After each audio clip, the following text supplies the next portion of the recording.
Half comic, half heroic, suffragettes launched their campaign for the vote, led by Mrs. Pankhurst and her two daughters.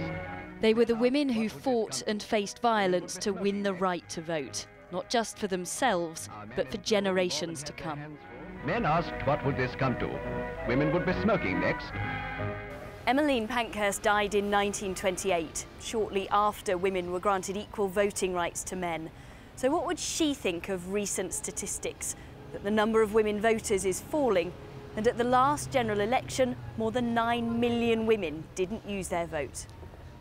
And young women, like this group of beauty students, are least likely to turn out. How many of you students are planning to vote? Just one. So why not? Is it worth me voting? I don't know. Because I don't know anything about it, I don't really want to get involved. How aware are you of the election campaign at the moment? I didn't know it was coming up or anything like that. So do you know the date of the general election? No. So will a meeting with Emmeline Pankhurst, great-granddaughter of suffragette Emmeline, change their minds? So the suffragettes felt so strongly that they were willing to suffer the most horrible violence and abuse of the force-feeding, imprisonment, hunger striking, in order to be able to vote.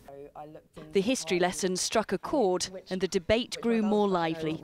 What affects me is childcare and moving into work from leaving college. We do have this choice and opportunity to vote, but what if they then don't follow through? I'm scared of regretting my choice the second I've voted. I think that's my main thing. If more of the younger people voted, the interests of the youngsters would be taken much more into account. If more women voted, then the politicians would take their interests more into account. The single most important thing is to get out there and vote on the 7th of May. After our discussion, a show of hands again. How many of you are now intending to vote? How does that make you feel, Helen? Really good. I just hope the same happens around the country.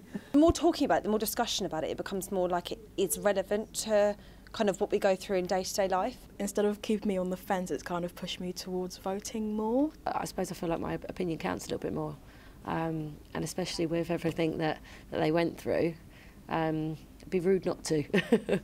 Emmeline Pankhurst hopes these young women will spread her great-grandmother's message that if you don't vote, you don't have a voice. Tessa Chapman, 5 News.